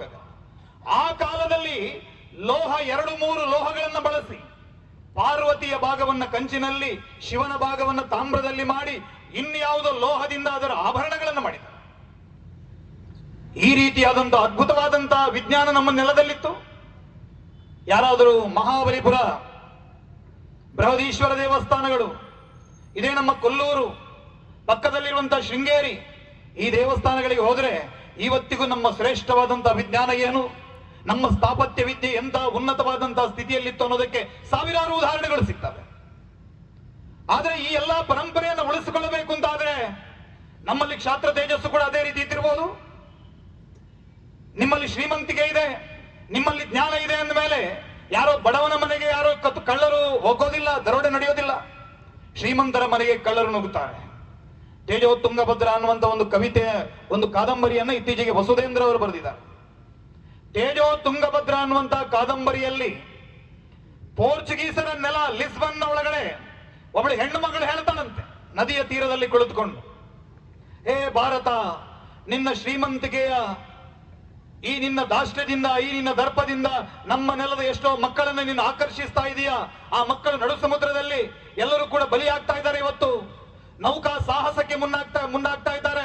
ಭಾರತಕ್ಕೆ ಜಲಮಾರ್ಗವನ್ನ ಕಂಡು ಹಿಡಿಬೇಕು ಅಂತ ಒಬ್ಬೊಬ್ಬರು ಹೋಗ್ತಾ ಇದ್ದಾರೆ, ಯಾರು ವಾಪಸ್ ಬರ್ತಾ ಇಲ್ಲ. ನಿನ್ನ ಶ್ರೀಮಂತಿಕೆಗೆ ಧಿಕ್ಕಾರ ಇರಲಿ ಅಂತ ಹೇಳಿ ಪೋರ್ಚುಗಲ್ನ ಒಬ್ಬಳು ಹೆಣ್ಣು ಮಗಳು ಹೇಳಬೇಕಿದ್ರೆ ಆ ಕಾಲದಲ್ಲಿ ಭಾರತದ ಶ್ರೀಮಂತಿಕೆ ಎಷ್ಟಿದ್ದಿರಬಹುದು? ಆ ಕಾಲದಲ್ಲಿ ಶ್ರೀಮಂತಿಗೆ ಮಾತ್ರ ಅಲ್ಲ, ಈ ಮಣ್ಣಿನ ಹೆಣ್ಣು ಮಕ್ಕಳ ಒಳಗಡೆ ಪರಾಕ್ರಮ ಕೂಡ ಅದೇ ರೀತಿ ಇತ್ತು. ನಾವು ಕರ್ನಾಟಕದಲ್ಲಿದ್ದೀವಿ, ಪಕ್ಕದಲ್ಲಿ ಚಿತ್ರದುರ್ಗ ಇದೆ. ಚಿತ್ರದುರ್ಗದಲ್ಲಿ ಹಿರಿಯ ಮದಕರಿ ನಾಯಕರ ದೇಹಾಂತ್ಯ ಆಗಿದೆ. ಹೆಬ್ಬುಲಿ ಹಿರಿಯ ಮದಕರಿ ನಾಯಕ ತೀರ್ಕೊಂಡಿದ್ದಾರೆ. ಪಟ್ಟಕ್ಕೆ ಯಾರು ಬರಬೇಕು? ಮಕ್ಕಳಿಲ್ಲ. ಅವರ ಮಡದಿ ಪತ್ನಿ, ಅವಳ ಹೆಸರು ಗಂಡು ಒಬಳವನಾಗತಿ, ಹೆಸರಲ್ಲೇ ಗಂಡು ಒಬಳವನಾಗತಿ ಅಂತ. ಗಂಡು ಒಬಳವನಾಗತಿ ಸರಿಸುಮಾರು 70-80 ವರ್ಷದ ಹಣ್ಣ ಮುದುಕಿ ಜಾನು ಕಲ್ಲಿನಿಂದ ಒಬ್ಬ ಹುಡುಗನನ್ನ ತಂದು ಪಟ್ಟದಲ್ಲಿ ಕೂರಿಸ್ತಾಳೆ. ಮದಕರಿನಾಯಕ, ವೀರ ಮದಕರಿನಾಯಕ ಅಂತ ಅವನ ಹೆಸರನ್ನು ಇಡ್ತಾಳೆ. ಆದರೆ ಈ ಸಂದರ್ಭವನ್ನು ನೋಡಿಕೊಂಡು ಅಕ್ಕಪಕ್ಕದ ಎಲ್ಲ ಶತ್ರು ದೇಶದವರು ಒಂದಾಗ್ತಾರೆ. ಚಿತ್ರದುರ್ಗದ ಕೋಟೆಯ ಒಳಗಡೆ ಯಾರೋ ಒಬ್ಬ ಹುಡುಗನನ್ನ ಪಟ್ಟದಲ್ಲಿ ಕೂರಿಸಿದಾಳೆ. ಯಾರೋ ಮುದುಕಿ ರಾಜ್ಯಭಾರ ಮಾಡ್ತಾ ಇದ್ದಾಳಂತೆ. ಈ ಸಂದರ್ಭದಲ್ಲಿ ಚಿತ್ರದುರ್ಗದ ಮೇಲೆ ದಾಳಿ ಮಾಡಬೇಕು ಅಂತ ಮುಂದಾಗ್ತಾರೆ. ಆ ಸಂದರ್ಭದಲ್ಲಿ ದಾಳಿ ಮಾಡಬೇಕು ಅಂತ ಆದ್ರೆ ಕಾರಣ ಬೇಕಲ್ವಾ? ಚಿತ್ರದುರ್ಗದ ಹಸುಗಳನ್ನ ಅಪಹರಣ ಮಾಡುವಂತ ಕೆಲಸವನ್ನು ಮಾಡಿದ್ರು. ರಾಯದುರ್ಗ ಮತ್ತು ಹರಪನಹಳ್ಳಿಯವರು ಸೇರಿಕೊಂಡು ಚಿತ್ರದುರ್ಗದ ಹಸುಗಳನ್ನು ಅಪಹರಣ ಮಾಡ್ತಾರೆ. ಚಿತ್ರದುರ್ಗದ ಆ ಗಂಡೋಬಳವ ನಾಗತಿಯಲ್ಲಿ ತಾಕತ್ತಿದ್ರೆ ಈ ಹಸುಗಳನ್ನು ಬಿಡಿಸ್ಕೊಂಡು ಹೋಗ್ಬೇಕು ಅಂತ ಆ 80 ವರ್ಷದ ಮುದುಕಿಗೆ ಸವಾಲಾಗಿದ್ರು. ಗಂಡೋಬಳವ ನಾಗತಿ ಹೇಳ್ತಾಳೆ, ಸವಾಲ್ ಹಾಕಿರೋದು ನನಗೆ, ಯುದ್ಧವನ್ನ ನಾನೇ ಎದುರಿಸ್ತೀನಿ. ಇಷ್ಟು ಹೇಳಿದಂತ ಗಂಡೋಬಳವ ನಾಗತಿ ದೇಶಭಾಗ ಸೇನೆಯನ್ನ ತಯಾರು ಮಾಡ್ತಾಳೆ. ತನ್ನ ರಾಜ್ಯದ ಮಹಿಳೆಯರನ್ನ ಒಗ್ಗೂಡಿಸ್ತಾಳೆ. ಈ ನಾಡಿನ ಮಹಿಳೆಯರಂದ್ರೆ ಸಾಧಾರಣ ಮಹಿಳೆಯರಲ್ಲ. ತೊಟ್ಟಿಲು ತೂಗುವ ಕೈಗಳಿಗೆ ಕತ್ತಿಯನ್ನು ಹಿಡಿಯೋದು ಗೊತ್ತು ಅನ್ನೋದನ್ನು ತೋರಿಸಿಕೊಳ್ಳಬೇಕು ಅಂತ ಹೇಳಿ ಮಹಿಳೆಯರನ್ನ ಸಿದ್ಧಪಡಿಸಿದ್ರು. ಯಾವಾಗಲೂ ಕೂಡ ಚಿತ್ರದುರ್ಗದ ಸೇನೆ ದಂಡು ಯುದ್ಧಕ್ಕೆ ಹೊರಡಬೇಕು ಅಂತಾದ್ರೆ ಸಂಪಿಗೆ ಸಿದ್ದೇಶ್ವರನಿಗೆ ಪೂಜೆಯನ್ನ ಸಲ್ಲಿಸಬೇಕು, ಏಕನಾಥೇಶ್ವರಿಗೆ ಪೂಜೆಯನ್ನ ಸಲ್ಲಿಸಬೇಕು, ಉಚ್ಚಂಗವನಿಗೆ ಪೂಜೆಯನ್ನ ಸಲ್ಲಿಸಬೇಕು. ಅವಳು ಹೇಳ್ತಾಳೆ, ಪೂಜೆ ಸಲ್ಲಿಸಿದ್ರೆ ಶತ್ರುಗಳಿಗೆ ಮೆಸೇಜ್ ಹೋಗುತ್ತೆ, ನಾವು ಮಿಂಚಿನ ದಾಳಿಯನ್ನ ಮಾಡಬೇಕು, ಸರ್ಜಿಕಲ್ ಸ್ಟ್ರೈಕ್ ಮಾಡಬೇಕು ಅವರ ಮೇಲೆ. ಅದಕ್ಕಾಗಿ ತನ್ನ ಕೊಟ್ಟಿಗೆಯಲ್ಲಿದ್ದಂತ ನಿತ್ಯ ಕಲ್ಯಾಣಿ ಅನ್ನುವಂತ ಹಸುವಿಗೆ ಅದರ ಕೊಂಬುಗಳನ್ನ ಅದಕ್ಕೆ ಕುಂಕುಮವನ್ನು ಹಚ್ಚಿ ಅದಕ್ಕೆ 3 ಸುತ್ತು ಪ್ರದಕ್ಷಿಣೆ ಬಂದು ಹೇಳ್ತಾಳೆ, ಅಮ್ಮ ಗೋಮಾತೆ ನಿನ್ನಲ್ಲಿ 33 ಕೋಟಿ ದೇವತೆಗಳಿದ್ದಾರೆ ಅನ್ನುವಂತ ನಂಬಿಕೆ ನಮ್ಮದು. ಇವತ್ತು ಚಿತ್ರದುರ್ಗದ ಸ್ವಾಭಿಮಾನವನ್ನ ಕೆಣಕುವಂತ ಕೆಲಸವನ್ನ ನಮ್ಮ ವೈರಿಗಳು ಮಾಡಿದ್ದಾರೆ. ನಾವು ಮಹಿಳೆಯರ ಕತ್ತಿ ಹಿಡಿಕೊಂಡು ಅವರನ್ನು ಎದುರಿಸ್ತೀವಿ. ಯುದ್ಧದಲ್ಲಿ ವಿಜಯಿಯಾಗಿ ಬಂದ್ರೆ ನಿನ್ನ ಜೋಡು ಕೊಂಬಿಗೆ ಬಂಗಾರದ ಕಳಸವನ್ನ ಏರಿಸ್ತೀವಿ ಅಂತ ಹರಕೆಯನ್ನು ಹೊತ್ತುಕೊಳ್ಳುತ್ತಾಳೆ. ರಾತ್ರಿಯ ಹೊತ್ತಿನಲ್ಲಿ ಚಿತ್ರದುರ್ಗದ ಕೋಟೆಯ ಬಾಗಿಲು ತೆರೆಯಿತು. ಮಹಿಳೆಯರು ಕುದುರೆಯನ್ನು ಹತ್ತುಕೊಂಡಿದ್ರು. ಕೈಯಲ್ಲಿ ಅನೇಕ ರೀತಿಯ ಶಸ್ತ್ರಾಸ್ತ್ರಗಳು. ಸಪ್ತಶತಿಯಲ್ಲಿ ವರ್ಣನೆ ಮಾಡ್ತಾರಲ್ಲ ದೇವಿಯನ್ನ ಹೇಗೆ, ನಮಶ್ಚಂಡಿಗೆ ಚಂಡ ದುರ್ದಂಡ ಇಲ್ಲ ಸಮುತ್ಖಂಡಿತ ಖಂಡಿತ ಶೇಷ ಶತ್ರು. ಆ ರೀತಿಯ ಭಯಾನಕವಾದಂತ ರೂಪವನ್ನ ಧಾರಣೆ ಮಾಡಿದಂತ ಆ ಚಿತ್ರದುರ್ಗದ ಈ ಕನ್ನಡದ ಹೆಣ್ಣು ಮಕ್ಕಳು ಶತ್ರುಗಳ ಶಿಬಿರದ ಮೇಲೆ ದಾಳಿಯನ್ನ ಮಾಡ್ತಾರೆ. ಅಡಿಗೆ ಹತ್ತರ ಹಾಗೆ ರುಂಡವನ್ನ ಚೆಂಡಾಡ್ತಾ ಇಡೀ ಹರಪನಹಳ್ಳಿಯ ಸೇನೆಯನ್ನ ರುಂಡವನ್ನ ಚೆಂಡಾಡಿ ಅವರನ್ನ ಸೋಲಿಸಿದ ಬಳಿಕ ಗಂಡೋಬಳವ ನಗತಿ ಹೇಳ್ತಾಳೆ, ನಮ್ಮ ಮದಕರಿನಾಯಕ ಇಲ್ಲಿದ್ದಾನೆ, ಕಾಣಿಸ್ತಾ ಇಲ್ಲ. ಮದಕರಿನಾಯಕನ ಕರೆದು ಮದಕರಿನಾಯಕನನ್ನು ಕೂರಿಸ್ತಾಳೆ. ಕೂರಿಸಿ ಹೇಳ್ತಾಳೆ, ಕಡಿದಿರುವಂತಹ ಶತ್ರುಗಳ ರುಂಡದಿಂದ ಆ ರಕ್ತವನ್ನ ಬಸಿದು ತನ್ನಿ ಅಂತ ಹೇಳಿದರು. ಶತ್ರುಗಳ ರುಂಡದ ಆ ಎಲ್ಲ ಶವಗಳ ರಕ್ತವನ್ನ ತಂಬಿಗೆಯಲ್ಲಿ ತಂದು ಗಂಡೋಬಳವನಾಗತಿ ಆ ವೀರ ಮದಕರಿ ನಾಯಕನಿಗೆ ರಕ್ತದಲ್ಲಿ ಅಭಿಷೇಕವನ್ನ ಮಾಡ್ತಾಳೆ. ಹೇಳ್ತಾಳೆ, ದುರ್ಗವನ್ನ ಕಾಯುವಂತ ಪಾಳೆಗಾರ ನೀನಿದೀಯ, ಕೆರೆಯ ದಂಡನ್ನ ಹೊಡೆದೋಡಿಸಿದಂತ ಗಾತ್ರಿಮಲೆ ಹೆಬ್ಬುಲಿ ಬಿಚ್ಚುಗತ್ತಿ ಭರಮಣ್ಣ ನಾಯಕ, ಮದಿಸಿದ ಆನೆಯ ಮದವನ್ನ ಅಣಗಲಿಸಿದಂತ ವೀರ ಮದಕರಿ ನಾಯಕ, ಗಂಡು ಗೊಡಲಿಯ ಸರ್ಜಾ ಬಿಚ್ಚುಗತ್ತಿ ಭರಮಣ್ಣ ನಾಯಕ, ಇವರೆಲ್ಲ ಆಳಿದಂತ ಮಣ್ಣಿದು. ರಕ್ತದಲ್ಲಿ ಭಯ ಅನ್ನೋದಿರಬಾರದು. ಆ ರಕ್ತದಲ್ಲಿ ಅಭಿಷೇಕವನ್ನ ಮಾಡಿ ತನ್ನ ಮಗನಿಗೆ ಆ ಕ್ಷತ್ರಿಯ ದೀಕ್ಷೆಯನ್ನು ಕೊಡುವಂತ ಕೆಲಸವನ್ನು ಒಬ್ಳು ಗಂಡೋಬಳವನಾಗತಿ ಅನ್ನುವಂತ ತಾಯಿ ಮಾಡ್ತಾಳೆ. ಇವತ್ತು ಕನ್ನಡದ ಚರಿತ್ರೆಯಲ್ಲಿ ಎಷ್ಟು ಜನರಿಗೆ ಚಿತ್ರದುರ್ಗದ ಗಂಡೋಬಳವನಾಗತಿಯ ಚರಿತ್ರೆ ಗೊತ್ತು? ನಮಗೆ ಗೊತ್ತಿಲ್ಲ. ಇವತ್ತು ನಮ್ಮ ತಾಯಂದ್ರು ಬಹಳ ದೊಡ್ಡ ಪ್ರಮಾಣದಲ್ಲಿ ಇವತ್ತು ಇಲ್ಲಿದ್ದಾರೆ. ಛತ್ರಪತಿ ಶಿವಾಜಿ ಮಹಾರಾಜರ ಬಗ್ಗೆ ನಮ್ಮಲ್ಲಿ ಅನೇಕ ಜನ ಕಥೆ ಹೇಳ್ತೀವಿ ನಾವು. ಛತ್ರಪತಿ ಶಿವಾಜಿ ಮಹಾರಾಜರು ಹುಟ್ಟಿದ್ದೆಲ್ಲಿಂದ? ಆ ಛತ್ರಪತಿ ಶಿವಾಜಿ ಮಹಾರಾಜರು ಹುಟ್ಟಿದ್ದು ಜೀಜಾಮಾತೆಯ ಗರ್ಭದಲ್ಲಿ, ಆಕೆಯ ಮಡಿಲಿನಲ್ಲಿ ರಾಷ್ಟ್ರಭಕ್ತರ ಕಥೆಯನ್ನ ಕೇಳ್ತಾ, ಪುರಾಣದ ಕಥೆಯನ್ನ ಕೇಳ್ತಾ, ಆದರ್ಶವನ್ನ ಮೈಗೂಡಿಸಿಕೊಂಡು ಆ ಹುಡುಗ ಬೆಳೀತಾನೆ. ಹಾಗಾಗಿ ಛತ್ರಪತಿ ಶಿವಾಜಿಯನ್ನ ಸಿದ್ಧಪಡಿಸಿದಂತ, ಈ ಸಮಾಜಕ್ಕೆ ಸಮರ್ಪಣೆ ಮಾಡಿದಂತ ಶ್ರೇಯಸ್ಸು ಯಾರಿಗೆ ಸಲ್ಲಬೇಕು ಅಂತ ಕೇಳಿದ್ರೆ ಜೀಜಾಮಾತೆಗೆ ಸಲ್ಲಬೇಕು. ಈ ಸಮಾಜದಲ್ಲಿ ಯಾವುದೇ ಬದಲಾವಣೆಯನ್ನು ಮಾಡುವುದಿದ್ರೆ ಆ ಬದಲಾವಣೆ ಮಾಡುವಂತ ತಾಕತ್ತು ಇವತ್ತು ಉಳಿದಿರುವಂತದ್ದು ಎಲ್ಲಿ ಕೇಳಿದ್ರೆ ನಮ್ಮ ಮನೆಗಳಲ್ಲಿ, ನಮ್ಮ ತಾಯಂದ್ರಲ್ಲಿ ಮಾತ್ರ. ಹಾಗಾಗಿ ಆ ತಾಯಂದ್ರಿ ಕೆಲಸವನ್ನು ಮಾಡಬೇಕು ಅನ್ನೋ ಕಾರಣಕ್ಕಾಗಿ ಇದನ್ನು ಒತ್ತಿ ಹೇಳ್ತೇವೆ. ನಾವು ಈ ದೇಶದ ಅನೇಕ ವರ್ಷದ ಚರಿತ್ರೆಯನ್ನು ಗಮನಿಸಿದ್ದೇವೆ. ಈ ದೇಶದ ಬಗ್ಗೆ ವಿಶ್ವಸಂಸ್ಥೆಯಲ್ಲಿ ಯಾರೋ ಒಬ್ಬ ನಿಂತ್ಕೊಂಡು ಮಾತಾಡುವಾಗ ಹೇಳದಂತೆ, ಭಾರತದ ಬೇರೆ ಬೇರೆ ದೇಶಗಳ ಬಗ್ಗೆ ಚರಿತ್ರೆಯ ಬಗ್ಗೆ ಉಲ್ಲೇಖ ಮಾಡ್ತಾ, ಭಾರತದ ಚರಿತ್ರೆಯ ಬಗ್ಗೆ ಉಲ್ಲೇಖ ಮಾಡ್ತಾ ಅವನು ಹೇಳ್ತಾನೆ, ಭಾರತ ಜಗತ್ತಿನಲ್ಲಿ ಇರುವಂತ ಅತ್ಯಂತ ಪ್ರಾಚೀನ ನಾಗರಿಕತೆ ಮತ್ತು ಇವತ್ತಿಗೂ ಜೀವಂತವಾಗಿರುವಂತಹ ನಾಗರಿಕತೆ. ನಾವು ಸತ್ತಿಲ್ಲ. ನಾವು ಅತಿ ಹೆಚ್ಚು ದಾಳಿಯನ್ನ ಒಳಗೊಂಡಂತ ದಾಳಿಯನ್ನು ಎದುರಿಸಿದಂತ ದೇಶ ಯಾವುದು ಕೇಳಿದ್ರೆ ಭಾರತ. ಶಕ ಹೂಣ ಕುಶಾಣರಿಂದ ಆರಂಭಿಸಿ ನಿನ್ನೆ ಮೊನ್ನೆವರೆಗೆ ಪರ್ವೇಜ್ ಮುಷರಫ್ನವರೆಗೆ ಅನೇಕ ರೀತಿಯ ಸೈನಿಕ ದಾಳಿಗಳನ್ನು ಭಾರತ ಎದುರಿಸಿತು. ಈ ಎಲ್ಲ ದಾಳಿಗಳು ನಡೆದಂತಹ ಸಂದರ್ಭದಲ್ಲಿ ಭಾರತ ಕೈಕಟ್ಟಿಕೊಳ್ಳಲಿಲ್ಲ. ಈ ಧರ್ಮ ಸಂಸ್ಕೃತಿಯ ಉಳಿವಿಗಾಗಿ ಎಷ್ಟೋ ಜನ ತಮ್ಮ ಪ್ರಾಣವನ್ನು ಅರ್ಪಣೆ ಮಾಡಿದರು. ನಾನು ರಜಪೂತರ ಪರಂಪರೆಯನ್ನ ಗಮನಿಸ್ತಾ ಇದ್ದೆ ಮೊನ್ನೆ. ರಜಪೂತರ ಇತಿಹಾಸವನ್ನು ಹೇಳ್ತಾರೆ. ದೇಖೋ ಯೇ ಹೈ ಮುಲ್ಕ್ ಮರಾಠ, ಶಿವಾಜಿಯ ಬಗ್ಗೆ ಹೇಳ್ತಾರೆ. ದೇಖೋ ಯೇ ಹೈ ಮುಲ್ಕ್ ಮರಾಠ ಜಹಾ ಶಿವಾಜಿ ढोला था, मुगलों के ताकत को जिसने तलवारों पे तोला था, हर पर्वत पर आग लगी थी, हर पर्वत एक शोला था, बोली हर हर महादेव की बच्चा बच्चा बोला था, बोली हर हर महादेव की बच्चा बच्चा बोला था. ಪ್ರತಿಯೊಬ್ಬ ಮಕ್ಕಳ ಮನಸ್ಸಿನಲ್ಲಿ ಕೂಡ ಆ ರಾಷ್ಟ್ರಭಕ್ತಿ. देखो ये है राजपुताना नाजी से तलवारों पे जिसने पूरे जीवन काटे पर्ची तीर कटारों पे, ये प्रताप का वतन पला है आजादी की नारों पे, कूद पड़ी थी यहाँ हजारों पद्मिनियां अंगारों पे, कूद पड़ी थी यहाँ हजारों पद्मिनियां अंगारों पे, इस मिट्टी से तिलक करो, ये मिट्टी है बलिदान की. ಇವತ್ತು ಒಮ್ಮೆ ಸುಮ್ಮನೆ ಒಂದ್ ಸ್ವಲ್ಪ ಬೆಂಕಿಗೆ ಕೈಯನ್ನ, ಒಂದು ಬೆರಳನ್ನ ಸ್ವಲ್ಪ ಬೆಂಕಿಗೆ ತಾಗಿಸಿ ನೋಡಿ ಹೇಗೆ ಸುಡುತ್ತೆ ಅಂತ. ಇಡೀ ಮೈಯನ್ನೇ, ತಮ್ಮ ಇಡೀ ಶರೀರವನ್ನೇ ಬೆಂಕಿಗೆ ಒಬ್ಬಿಬ್ರು ಹೆಣ್ಣು ಮಕ್ಕಳಲ್ಲ. ಯಾವಾಗ ಚಿತ್ತೋರಗಡದ ಮೇಲೆ ದಾಳಿ ಆಯ್ತಲ್ವಾ, ಆ ದಾಳಿಯ ಸಂದರ್ಭದಲ್ಲಿ ನಮ್ಮ ಮನೆಯಿಂದ ಹೊರಟಂತ ಪುರುಷರೆಲ್ಲ ಯುದ್ಧ ಭೂಮಿಯಲ್ಲಿ ಕೈ ಸೋಲ್ತಾ ಇದ್ದಾರೆ, ಶತ್ರುಗಳು ಕೋಟೆಯ ಕಡೆಗೆ ನುಗ್ಗಿ ಬರ್ತಾ ಇದ್ದಾರೆ ಅನ್ನುವಂತ ಮಾಹಿತಿ ಸಿಕ್ಕಿದಾಗ ಆ ಕೋಟೆಯ ಒಳಗಿದ್ದಂತ ಹೆಣ್ಣು ಮಕ್ಕಳು 30,000 ಹೆಣ್ಣು ಮಕ್ಕಳು ತಮ್ಮ ಚಿತೆಯನ್ನ ತಾವೇ ತಯಾರಿಸಿಕೊಳ್ತಾರೆ. ತಮ್ಮ ನಾಲಿಗೆಗೆ ತಾವೇ ತಮ್ಮ ಕೊನೆಯ ತುಳಸಿ ದಳವನ್ನು ಇಟ್ಟುಕೊಂಡು ತಮ್ಮ ಅಂತ್ಯ ಸಂಸ್ಕಾರವನ್ನ ತಾವೇ ಮಾಡಿಕೊಂಡು ಆ ಬೆಂಕಿಗೆ ಧುಮುಕಿ ರಾಷ್ಟ್ರಕ್ಕೆ ಸಮರ್ಪಣೆ ಆಗ್ತಾರೆ. ನಮ್ಮ ಮಾನ ಹೋದ್ರೂ ಕೂಡ, ಪ್ರಾಣ ಹೋದ್ರೂ ಕೂಡ ಮಾನವನ್ನ ಬಿಟ್ಟುಕೊಳ್ಳೋದಿಲ್ಲ ಅನ್ನುವಂಥದ್ದು ಆ ತಾಯಂದಿರ ಸಂಕಲ್ಪ ಆಗಿತ್ತು. ಈ ರೀತಿಯ ಸಂಕಲ್ಪ, ಈ ರೀತಿಯ ಬಲಿದಾನಗಳ ಕಾರಣಕ್ಕಾಗಿ ನಾನು ಶ್ರೀಕಾಂತ್ ಶೆಟ್ಟಿಯಾಗಿ ಉಳ್ಕೊಂಡಿದ್ದೀನಿ. ನಮ್ಮ ಈ ವೇದಿಕೆ ಮೇಲೆ ನಿಂತಿರುವಂತ ಈ ಎಲ್ಲ ಗಣ್ಯರುಗಳು ಕೂಡ ತಮ್ಮ ತಮ್ಮ ಜಾತಿ, ಜನಾಂಗ, ತಮ್ಮ ಸಂಸ್ಕೃತಿಯ ಪ್ರತಿನಿಧಿಗಳಾಗಿ ಈ ವೇದಿಕೆಯ ಮೇಲೆ ನಿಂತಿದ್ದಾರೆ. ಯಾವತ್ತು ನಾವು ನಮ್ಮ ಸಂಸ್ಕೃತಿಯನ್ನು ಮರೀತೀವಿ, ನಮ್ಮ ದೇಶವನ್ನು ಮರೀತೀವಿ, ನಮ್ಮ ಪರಂಪರೆಯನ್ನು ಮರೀತೀವಿ, ಆವತ್ತು ಈ ದೇಶ ಉಳಿಯೋದಿಲ್ಲ. ಅದನ್ನ ಬಹಳ ಚೆನ್ನಾಗಿ ಒಬ್ರು ಹೇಳಿದರು. ಅವ್ರು ಹೇಳ್ತಾರೆ, काशी मथुरा और अयोध्या तक्षशिला नालंदा तक्षशिला ऋषिकेश बचेगा और बचेगी आर्य सुताए संतों की उपदेश बचेगा, माटी पर मर मिटने वाला वीरों का उद्देश्य बचेगा, बस एक बात बस गांठ बांध लो, धर्म बचा तो ही देश बचेगा, धर्म बचा तो ही देश बचेगा.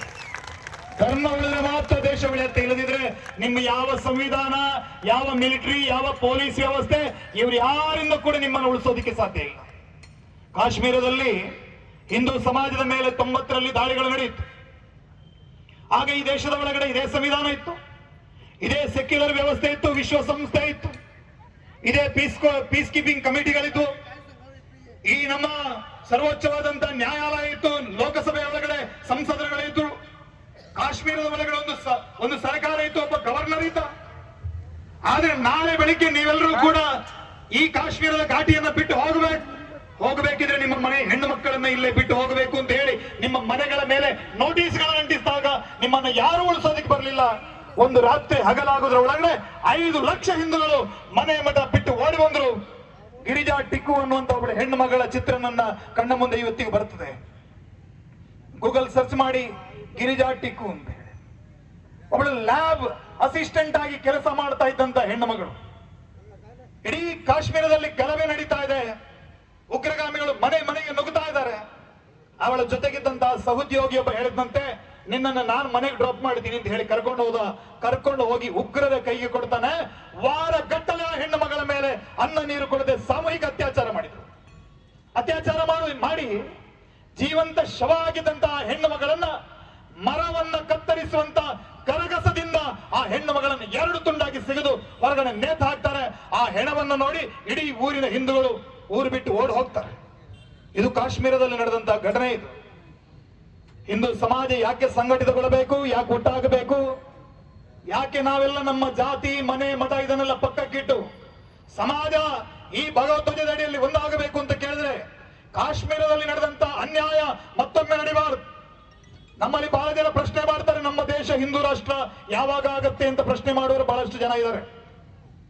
ನಾನು ಅವರಲ್ಲಿ ಕೇಳೋದಿದೆ, ನೀನು ಯಾವಾಗ ನಿಜ ಅರ್ಥದಲ್ಲಿ ಹಿಂದೂ ಆಗ್ತೀಯಾ ಆವತ್ತು ಈ ದೇಶ ತನ್ನಿಂದಾನೆ ಹಿಂದೂ ರಾಷ್ಟ್ರ ಆಗತ್ತೆ ಅಂತ ಒಮ್ಮೆ ನಮ್ಮನ್ನ ಪ್ರಶ್ನೆ ಮಾಡಿಕೊಳ್ಬೇಕು.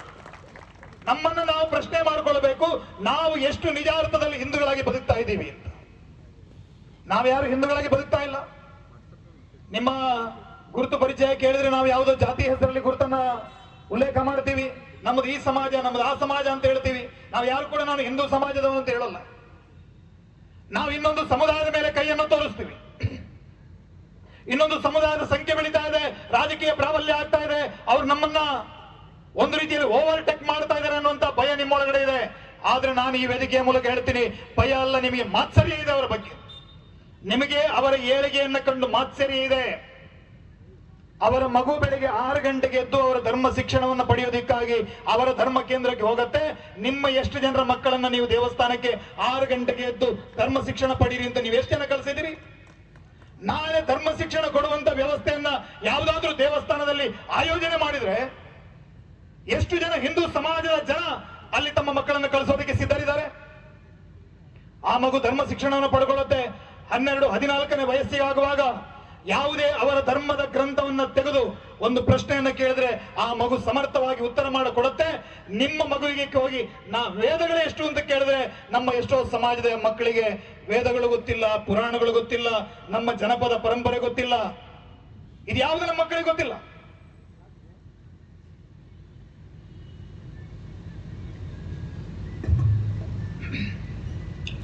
ಇದು ಯಾವುದನ್ನ ಕಲಿಸುವಂತ ಪ್ರಯತ್ನವನ್ನ ತಾಯಂದ್ರು ನಾವು ಮಾಡಲಿಲ್ಲ, ಮನೆಯಲ್ಲಿರುವಂತ ಹಿರಿಯರು ಮಾಡಲಿಲ್ಲ. ಆ ಮಗು ಬೆಳೀತಾ ಬೆಳೀತಾ 18-20 ವರ್ಷಕ್ಕಾಗುವಾಗ ಅವನಿಗೆ ಕೆಲಸ ಇದೆಯೋ ಇಲ್ಲವೋ ನೋಡಲ್ಲ, ಅವನಿಗೆ ಮೊದಲೊಂದು ಮದುವೆ ಅನ್ನೋದನ್ನ ಆ ಸಮಾಜ ಮಾಡುತ್ತೆ. ನಿಮ್ ಸಮಾಜದಲ್ಲಿ ಎಷ್ಟು ಜನ ಇದ್ದಾರೆ 40 ವಯಸ್ಸು ಕಳೆದಿದೆ, ಮದುವೆ ಆಗ್ತಾ ಇಲ್ಲ ನಮ್ಮ ಸಮಾಜದ ಯುವಕ ಯುವತಿಯರು? ಲೈಫ್ ಸೆಟಲ್ ಆದ್ಮೇಲೆ ನಾವು ಮದುವೆ ಆಗ್ತೀವಿ ಅಂತ ಹೇಳ್ತಾರೆ. ಲೈಫ್ ಸೆಟಲ್ ಆಗುವಾಗ ಅವನ ತಲೆ ಬಾಂಡ್ಲಿ ಆಗಿರುತ್ತೆ. ಆನಂತರ ಅವನಿಗೆ ಹೆಣ್ಣು ಹುಡುಕೋದಲ್ಲ, ಹೆಂಗಸರನ್ನೇ ಹುಡುಕ್ಬೇಕು. ಅವನು ಲೈಫ್ ಸೆಟಲ್ ಆದ್ಮೇಲೆ ಅವನಿಗೆ ಹೆಣ್ಣು ಸಿಗಲ್ಲ, ಹೆಂಗಸರನ್ನೇ ಹುಡುಕ್ಬೇಕು. ಈ ತರ ಮದುವೆನೇ ಆಗದೇ ಇರುವಂತ ಯುವಕರ ಸಂಖ್ಯೆ ಬಹಳ ದೊಡ್ಡದಿದೆ. ಲಿವಿಂಗ್ ರಿಲೇಶನ್ಶಿಪ್ ಅಂತ ಬೆಂಗಳೂರಲ್ಲೇ ಶುರುವಾಗಿದೆ ಈಗ. ಲಾರ್ಜ್ ಮನೆಗಳಲ್ಲಿ ಈಗ PGಗಳಲ್ಲಿ ಜೊತೆಯಾಗಿ ಬದುಕುವಂತ ಪರಂಪರೆ ಈಗ ಮೊದಲೊಂದು ಹೊಸ ಕೆಟ್ಟ ಒಂದು ನಡವಳಿಕೆಗಳೀಗ ಬೆಂಗಳೂರಲ್ಲಿ ನೋಡ್ಲಿಕ್ಕೆ ಸಿಗ್ತಾ ಇದೆ. ಮದುವೆ ಇಲ್ಲ, 4 ವರ್ಷ ಯಾರ್ದೋ ಜೊತೆ, ಇನ್ನು 5 ವರ್ಷ ಇನ್ಯಾರ್ದೋ ಜೊತೆ. ನಾವು ಆ ಸಮಾಜಕ್ಕೆ ಬೈತೀವಿ. ಅವನು 25-26 ವಯಸ್ಸಿಗೆ ಆಗುವಾಗ 3 ಮಕ್ಕಳನ್ನ ಮಾಡಿ ಸಮಾಜಕ್ಕೆ ಬಿಟ್ಟಿರ್ತಾನೆ. ನಮ್ಮ ಸಮಾಜ ಮಾಡಿದ್ರೆ 1 ಮಗು ಅಷ್ಟೇ, 1ನೇ ಮಗು, 2ನೇ ಮಗು ಬೇಕು ಅಂತ ಹೇಳುವಂತ ಧೈರ್ಯ ಗಂಡಸಿಗೆ ಇಲ್ಲ. ಅದನ್ನ ಮನೆಯೊಳಗಡೆ ಪ್ರಶ್ನೆ ಮಾಡುವಂತ ಅಥವಾ ಆ ರೀತಿ ಕೇಳ್ತಾರೆ, ನಮಗೆ ಶಿಕ್ಷಣ ಬಹಳ ದುಬಾರಿ ಆಗಿದೆ ರೀ, ಮಕ್ಕಳನ್ನ ಓದ್ಸಕ್ಕಾಗಲ್ಲ. ಇದೆಲ್ಲ ನಮ್ಮ ಸಬೂಬುಗಳು. ನಮಗೆ ಶಿಕ್ಷಣ ದುಬಾರಿ ಆಗಿದೆ, ಮನೆಯಲ್ಲಿ ನೋಡ್ಕೊಳ್ಳುವಂತ ಹಿರಿಯರಿಲ್ಲ, 2 ಕೆಲಸಕ್ಕೆ ಹೋಗ್ತಾ ಇದ್ದೀವಿ, 1 ಮಗು ಸಾಕು ನಮಗೆ ಅಂತ. ಸರಿ, ಆ 1 ಮಗು ಇದೆ, ಆ 1 ಮಗುವನ್ನಾದ್ರೂ ಕೂಡ ಸಂಸ್ಕಾರ ಪೂರ್ಣವಾಗಿ ಬೆಳೆಸ್ತಾ ಇದ್ದಾರೆ, ಅದು ಇಲ್ಲ. ಮೊನ್ನೆ ಯಾರು ಹೇಳ್ತಾ ಇದ್ರಲ್ಲ, ನಮ್ಮಲ್ಲಿ ಹಿಂದೆ ಎಲ್ಲ 8 ಮಕ್ಕಳನ್ನು ಹೆರ್ತಾ ಇದ್ರು, ಆದ್ರೂ ಅವರಲ್ಲಿ ನಮ್ಮ ತಾಯಂದ್ರಲ್ಲಿ ಹಾಲಿಗೆ ಕಡಿಮೆ ಆಗಿರ್ಲಿಲ್ಲ. ಇವತ್ತಿನ ತಾಯಂದ್ರ ಪರಿಸ್ಥಿತಿ ಹೇಗಿದೆ ಅಂತ ಕೇಳಿದ್ರೆ, 1 ಮಗುವನ್ನ ಹೆತ್ತು ಪ್ಲಾಸ್ಟಿಕ್ ಬಾಟಲಿಯಲ್ಲಿ ಹಾಲನ್ನು ತುಂಬಿಸಿ ಆ ಮಗುವನ್ನ ಯಾವುದೋ ಬೇಬಿ ಕೇರ್ ಸೆಂಟರ್ ಅಲ್ಲಿ ಬಿಟ್ಟು ಹೋಗುವಂತ ಸ್ಥಿತಿ ಇದೆ. ಆ ಬೇಬಿ ಕೇರ್ ಸೆಂಟರ್ ಇಂದ ಅದು ಹೋಗುತ್ತೆ ಕಿಂಡರ್ ಗಾರ್ಡನ್ಗೆ, ಕಿಂಡರ್ ಗಾರ್ಡನ್ ಇಂದ LKG UKG ಅದೆಲ್ಲ ಆಯ್ತು, ಅದು ಕೊನೆಗೆ ಅದು ಕಾನ್ವೆಂಟ್ಗೆ ಹೋಯ್ತು. ಧರ್ಮ ಶಿಕ್ಷಣ ಎಲ್ಲಿದೆ? ಧರ್ಮದ ಪರಂಪರೆ ಎಲ್ಲಿದೆ? ಮನೆಯಲ್ಲಿ ನಡೆಯುವಂತ ಆಚರಣೆ, ಹಬ್ಬ ಹರಿದಿನ, ನಮ್ಮ ಸಂಸ್ಕೃತಿ ಆ ಮಗುವಿಗೆ ಸಿಗಬೇಕೆಲ್ಲಿಂದ? ಇದು ಸಿಗಲ್ಲ. ಸಂಜೆ ನೀವು ಮನೆಗೆ ಬರುವಷ್ಟೊತ್ತಿಗೆ ಮಗು ಮಲಗಿರುತ್ತೆ, ಬೆಳಿಗ್ಗೆ ನೀವು ಹೇಳೋಷ್ಟೊತ್ತಿಗೆ ಮಗುವನ್ನ ಹಳದಿ ಬಸ್ಸಿಗೆ ತುಂಬಿಸಿ ಅದನ್ನು ಕಳಿಸಿರ್ತೀರಿ. ಹೀಗಾಗಿ ತಂದೆ ತಾಯಂದ್ರ ಮೇಲೆ ಪ್ರೀತಿನೂ ಇಲ್ಲ, ಧರ್ಮದ ಬಗ್ಗೆ ಅಭಿಮಾನನೂ ಇಲ್ಲ. ನಾವು ಇನ್ನೊಂದು ಸಮಾಜದ ಬಗ್ಗೆ ಮಾತಾಡ್ತೀವಿ, ಇನ್ನೊಂದು ಸಮಾಜ ಅಂತ. ಆ ಸಮಾಜದವರನ್ನ ಒಂದು ಯಾವುದೋ ಧಾರ್ಮಿಕ ಕೇಂದ್ರದಲ್ಲಿ ಕಡ್ಡಾಯವಾಗಿ ಅವರು ಭಾಗವಹಿಸಲೇಬೇಕು. ಹೋಗ್ತಾರೆ ಪ್ರತಿ ವಾರ, ವರ್ಷದ ಅವರ ಅನುಷ್ಠಾನಗಳನ್ನು ಸರಿಯಾಗಿ ಮಾಡ್ತಾರೆ. ನಮ್ಮ ಹಿಂದೂ ಸಮಾಜದಲ್ಲಿ ವರ್ಷಕ್ಕೆ ಒಮ್ಮೆ ಕೂಡ ದೇವಸ್ಥಾನದ ಮುಖ ನೋಡದವನು ಕೂಡ ಹಿಂದೂ, ಅವನು ದೇವರನ್ನ ನಂಬದೇ ಇರುವವನು ಕೂಡ ಹಿಂದೂ, ದೇವರ ಬಗ್ಗೆ ಪ್ರಶ್ನೆ ಮಾಡುವವನು, ದೇವರ ಬಗ್ಗೆ ಅವಹೇಳನ ಮಾಡುವವನು ಕೂಡ ಹಿಂದೂ. ಪ್ರೋಗ್ರೆಸಿವ್ನೆಸ್, ಅವನು ಬಹಳ ಫಾರ್ವರ್ಡ್ ಇದ್ದಾನೆ, ಅವನು ಇದನ್ನೆಲ್ಲ ನಂಬಲ್ಲ ಅಂತ ಹೇಳೋದು. ಅಂದ್ರೆ ದೇವರನ್ನ ಧಿಕ್ಕರಿಸುವಂತದ್ದೇನಿದೆ ಅದು ಇವತ್ತು ಪ್ರೋಗ್ರೆಸಿವ್ನೆಸ್ ಆಗಿದೆ. ನನಗೆ ಬಹಳ ಖುಷಿ ಆಯ್ತು ಯಾವಾಗ ಕೇಳಿದ್ರೆ ಚಂದ್ರಯಾನ 2 ನಡೆಯಿತು. ಚಂದ್ರಯಾನ 2 ನಡೆಯಿತು. ಚಂದ್ರನ ದಕ್ಷಿಣದ ತುದಿಯಲ್ಲಿ ಇಡೀ ವಿಶ್ವದ ಇತಿಹಾಸದಲ್ಲಿ ಮೊದಲ ಬಾರಿಗೆ ಪ್ರಜ್ಞಾನ್ ಅನ್ನುವಂತಹ ಒಂದು ಯಂತ್ರವನ್ನು, ಉಪಗ್ರಹವನ್ನು ಅಲ್ಲಿ ಹೋಗಿ ಇಳಿಸುವಂತಹ ಕೆಲಸವನ್ನ ಭಾರತೀಯ ವಿಜ್ಞಾನಿಗಳು ಮಾಡಿದ್ರು. ಆಗ ಇಸ್ರೋದ ಒಳಗಡೆ ಸಂಭ್ರಮಾಚರಣೆ ಮಾಡ್ತಾ ಇದ್ದಂತ ತಾಯಂದಿರನ್ನ ನಾನು ನೋಡಿದೆ. ಯಾರು ಕೂಡ ಮಿನಿಸ್ಕರ್ಟ್ ಹಾಕೊಂಡಿರ್ಲಿಲ್ಲ, ಎಲ್ಲರೂ ಕೂಡ ತಲೆ ತುಂಬ ಮಲ್ಲಿಗೆಯನ್ನು ಮುಡ್ಕೊಂಡು, ಹಣೆ ತುಂಬ ಕುಂಕುಮವನ್ನು ಹಿಡ್ಕೊಂಡು, ಸೀರೆಯನ್ನು ತೊಟ್ಟಂತ ಆ ವಿಜ್ಞಾನಿಗಳು ಪ್ರೋಗ್ರೆಸಿವ್ನೆಸ್ ಏನು ಅನ್ನೋದನ್ನ ಅವರು ಜಗತ್ತಿಗೆ ತೋರಿಸಿದ್ರು. ಸಂಸ್ಕೃತಿಯ ಜೊತೆಗೆ ನಮ್ಮ ಬೆಳವಣಿಗೆ. ಹಾಗಾಗಿ ಇನ್ಯಾವುದೋ ಸಮುದಾಯವನ್ನ ನಾವು ದೂರ್ತೀವಿ, ಇನ್ಯಾವುದೋ ಸಮುದಾಯವನ್ನ ನಾವು ನಿಂದನೆ ಮಾಡೋದು ಸುಲಭ, ಆದ್ರೆ ಅವರಿಂದ ಕಲಿಬೇಕಾಗಿರೋದು ಬಹಳಷ್ಟಿದೆ. ಆ ಸಮಾಜದ ಒಗ್ಗಟ್ಟಿನ ಬಗ್ಗೆ ನಾವು ಕಲಿತುಕೊಳ್ಬೇಕು. ಈಗ ಈ ಸಮಾಜದಲ್ಲಿ ಇವತ್ತು ಇಷ್ಟು ಜನ ಸೇರಿದೀವಲ್ಲ, SIR ನ ಪ್ರಕ್ರಿಯೆ ನಡೀತಾ ಇದೆ. ಇಲ್ಲಿ ಎಷ್ಟು ಜನ ಹೋಗಿ SIR ನ ಪ್ರಕ್ರಿಯೆಯಲ್ಲಿ ಭಾಗವಹಿಸಿದಿರೋ ಒಮ್ಮೆ ಕೈ ಎತ್ತಿ ನೋಡೋಣ. SIR ನ ಪ್ರಕ್ರಿಯೆಯಲ್ಲಿ ನಮ್ಮ ಮತದಾರರ ನೋಂದಣಿಯಲ್ಲಿ ಯಾರು ಭಾಗವಹಿಸಿದ್ರಿ? ಒಂದು 5-6 ಕೈಗಳು ಕಾಣಿಸ್ತಾ ಇವೆ. ಆ ಸಮಾಜದ ಕಾರ್ಯಕ್ರಮದಲ್ಲಿ ಈ ಪ್ರಶ್ನೆಯನ್ನು ನಾನು ಕೇಳಿದಿದ್ರೆ 100ಕ್ಕೆ 100 ಕೈಗಳ ಮೇಲೆ ಹೋಗ್ತಾ ಇತ್ತು. ಅದಕ್ಕಾಗಿ ವೀರ ಸಾವರ್ಕರ್ ಹೇಳಿದ್ರು, ನಮಗೆ ಮುಸಲ್ಮಾನರ ಭಯ ಇಲ್ಲ, ಕ್ರೈಸ್ತರ ಭಯ ಇಲ್ಲ, ಕಮ್ಯುನಿಸ್ಟರ ಭಯ ಇಲ್ಲ, ನನಗೆ ಭಯ ಇರುವಂತದ್ದು ಅಭಿಮಾನ ಶೂನ್ಯವಾಗಿರುವಂತ ದೃಷ್ಟಿಕೋನ, ಭವಿಷ್ಯದ ಬಗ್ಗೆ ದೃಷ್ಟಿಕೋನವೇ ಇಲ್ಲದಂತ ಹಿಂದೂ ಸಮಾಜದಿಂದಲೇ ನಮಗೆ ಭಯ ಇರುವುದು ಅನ್ನೋದು ಮಾತನ್ನು ಅವರು ಹೇಳಿದರು. ಯಾವತ್ತೂ ಕೂಡ ಕ್ವಾಂಟಿಟಿಯಿಂದ ಜಗತ್ತನ್ನ ಗೆಲ್ಲಬಹುದು ಅನ್ನೋದನ್ನ ನೀವು ಮರೆತು ಬಿಡಬೇಕು. ಜನಸಂಖ್ಯೆಯಿಂದ ಯಾವುದೋ ಒಂದು ಗೆಲುವು ಸಾಧ್ಯ ಆಗುತ್ತೆ ಅನ್ನೋದನ್ನ ಮರೆತು ಬಿಡಿ. ಇವತ್ತಿನ ಯುದ್ಧ ನಡೀತಾ ಇದೆಯಲ್ಲ, ಇರಾನ್ ಮತ್ತು ಇಸ್ರೇಲ್ನ ಯುದ್ಧ. ಇಸ್ರೇಲ್ ದೇಶದ ಜನಸಂಖ್ಯೆ ಎಷ್ಟು? 80 ಲಕ್ಷ. 80 ಲಕ್ಷ ಅಷ್ಟೇ. ಆದ್ರೆ ಅವರು 80 ಕೋಟಿ ಅರಬ್ಬರ ವಿರುದ್ಧ ಹೋರಾಟ ಮಾಡ್ತಾ ಇದ್ದಾರೆ. 80 ಕೋಟಿ ಅರಬ್ಬರ ವಿರುದ್ಧ ಅವರ ಹೋರಾಟ ಇವತ್ತು ಶುರುವಾಗಿರೋದಲ್ಲ.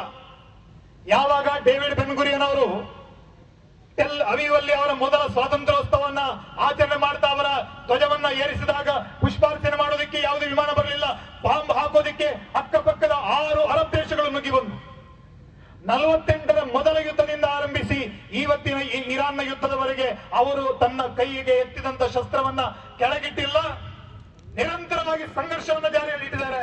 ಆ 80 ಲಕ್ಷ ಜನರನ್ನು ಮಣಿಸೋದಕ್ಕೆ ಇವತ್ತಿಗೂ ಕೂಡ ಒಬ್ಬನೇ ಒಬ್ಬ ಅರಬ್ಬನ ಕೈಯಲ್ಲಿ ಸಾಧ್ಯ ಆಗಲಿಲ್ಲ. ಅದು ಅನ್ವರ್ ಸಾದತ್ ಬಂದ, ಅಬ್ದುಲ್ ನಾಸರ್ ಬಂದ, ಆಮೇಲೆ ಯಾರು ಇನ್ನು ಸದ್ದಾಂ ಹುಸೇನ್ ಪ್ರಯತ್ನ ಮಾಡ್ದ, ಹೋಸ್ನಿ ಮುಬಾರಕ್ ಪ್ರಯತ್ನ ಮಾಡ್ದ, ಎಲ್ಲರೂ ಪ್ರಯತ್ನ ಮಾಡಿದ್ರು, ಯಾರಿಂದಲೂ ಸಾಧ್ಯ ಆಗಲಿಲ್ಲ.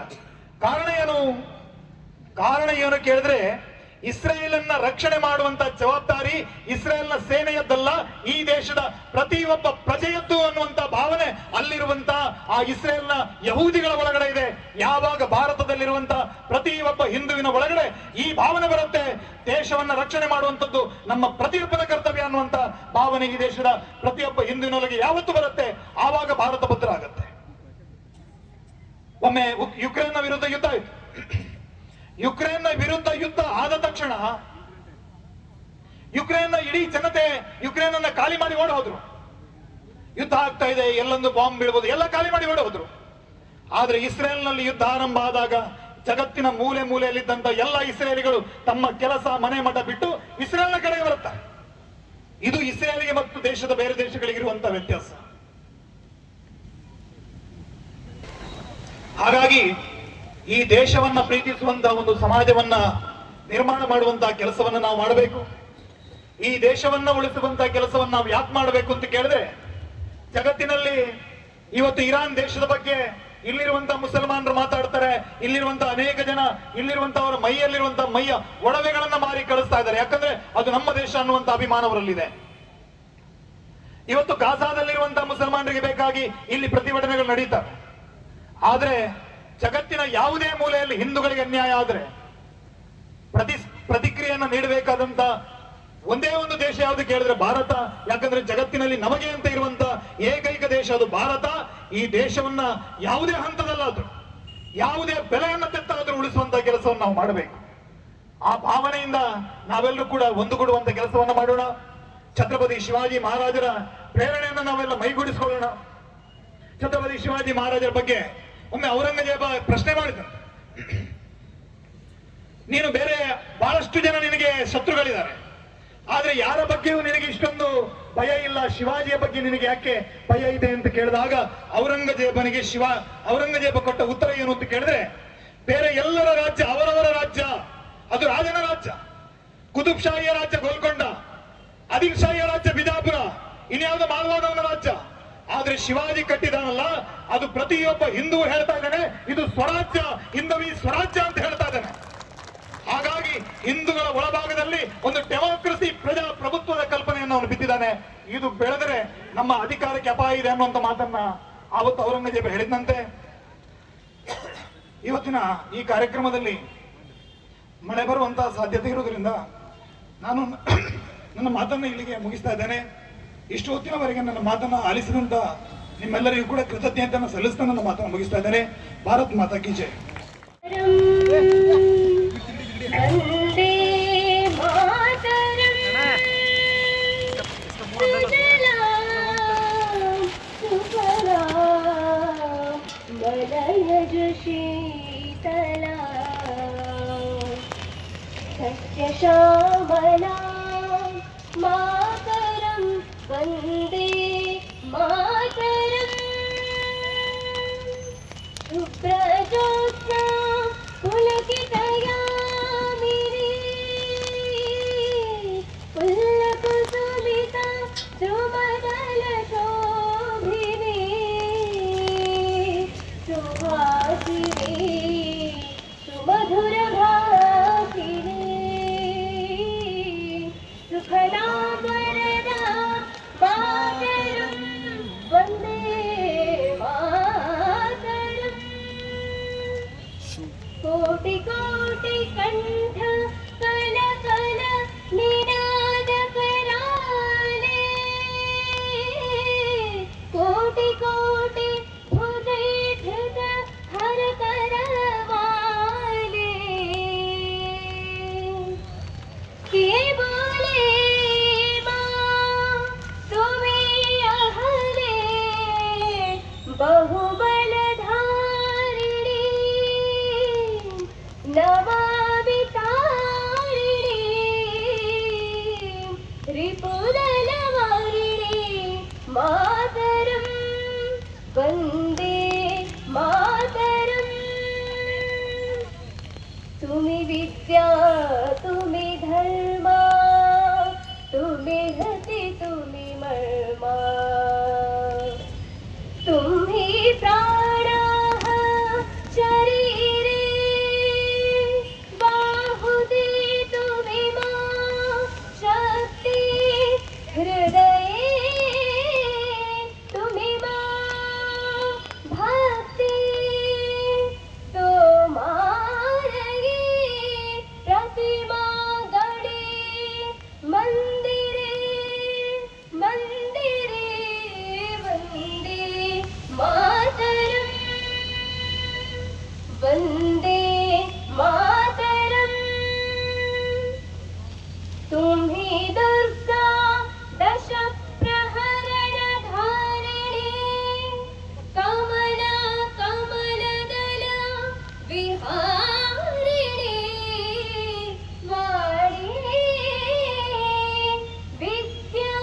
विद्यादायिनी त्वां नमामि कमलां कमलां अतुलां